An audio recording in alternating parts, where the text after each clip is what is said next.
Hello बच्चों, आज हम क्लास 6 की हिस्ट्री का जो थर्ड वीडियो पढ़ेंगे जिसका नाम है Ashoka the emperor who gave up war.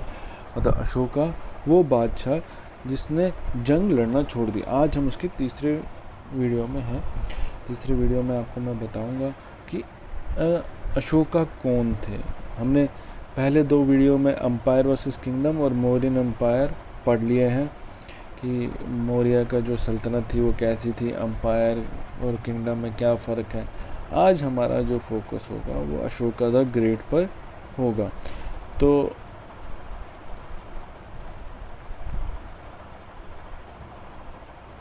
ये है अशोका एज ए किंग।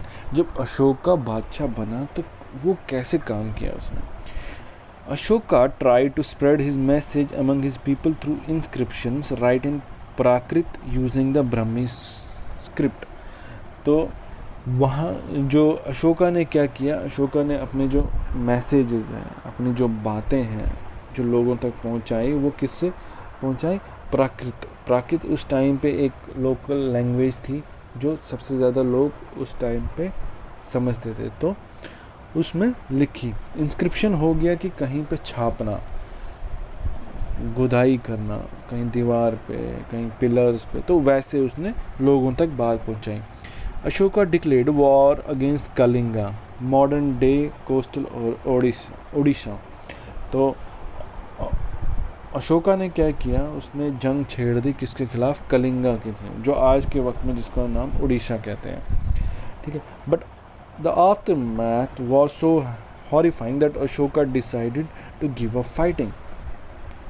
मगर जब हिसाब लगाया गया, मतलब जब लास्ट में जब जंग जीती गई, उसके बाद जब देखा उसने, जो रिज़ल्ट आया आफ्टर मैच, मतलब एक रिज़ल्ट जो आया, उसको देख के जो अशोका जो थे वो हैरान हो गए, वो डर गए और उन्होंने क्या किया, उन्होंने जंग लड़ना छोड़ दी।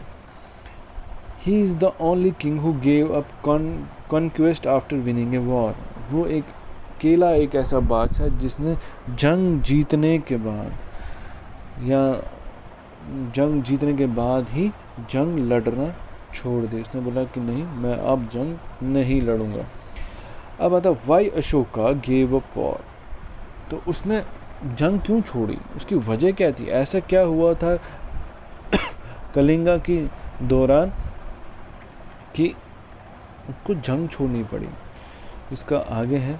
पहले हम पढ़ेंगे कि कलिंगा जंग में हुआ क्या था। कलिंगा की जो वॉर थी, द कलिंगा वॉर। जो कलिंगा वॉर मतलब कि जहाँ पे कलिंगा एक जगह थी उस टाइम पे, वहाँ पे जंग लड़ी गई थी। तो ऐसा क्या हुआ था? During ancient time the modern day coastal Odisha was known as Kalinga. पुराने वक्त में जो आज के हिसाब से जो उड़ीसा जगह है उसको कलिंगा बोलते थे। In order to expand his territory, Ashoka attacked Kalinga and won the battle. तो अपना जो एम्पायर है, अपनी जो सल्तनत को बढ़ाने के लिए उसने क्या किया, कलिंगा पे हमला किया और वहाँ की जंग जीत ली। In the Kalinga battle, more than 100,000 people died, many more were taken as prisoners and a large number of people were badly affected. जब कलिंगा में जब जंग हुई, वहाँ पे 1,00,000 से ज़्यादा लोग मारे गए और काफ़ी इससे ज़्यादा जो थे लोग वो कैदी बना दिए गए, प्रिजनर्स यानी कैदी बना दिए गए। और काफ़ी जो लाखों लोग उसकी वजह से उनकी ज़िंदगियों पे असर भी पड़ने लगा कि कुछ बच गए तो आधे अधूरे से, कोई जख्मी। तो बुरा हाल था। Ashoka was shocked at that incident. Ashoka को एक तरीके से शॉक लग गया कि वो सब मंज़र देखकर वो हैरान हो गया। The large scale blood shed change Ashoka's heart. तो इतने जो लार्ज स्केल में बड़े पैमाने पे जो खूनी खेल हुआ वहाँ पे, उसकी वजह से जो अशोका का जो दिल है, मन है, वो बदल गया, उसमें बदलाव, उसमें चेंज आ गया। He took a pledge of not waging a single war in the future. और उसने कसम खा ली कि आगे से मैं कभी जंग नहीं लड़ूंगा, मैं बिना जंग लड़े ही हुकूमत चलाऊंगा। तो मतलब वो किसी और हुकूमत के ऊपर अपना मतलब जो हमला नहीं करेगा, ठीक है, तो वो मतलब बिना जंग लड़े ही रहेगा।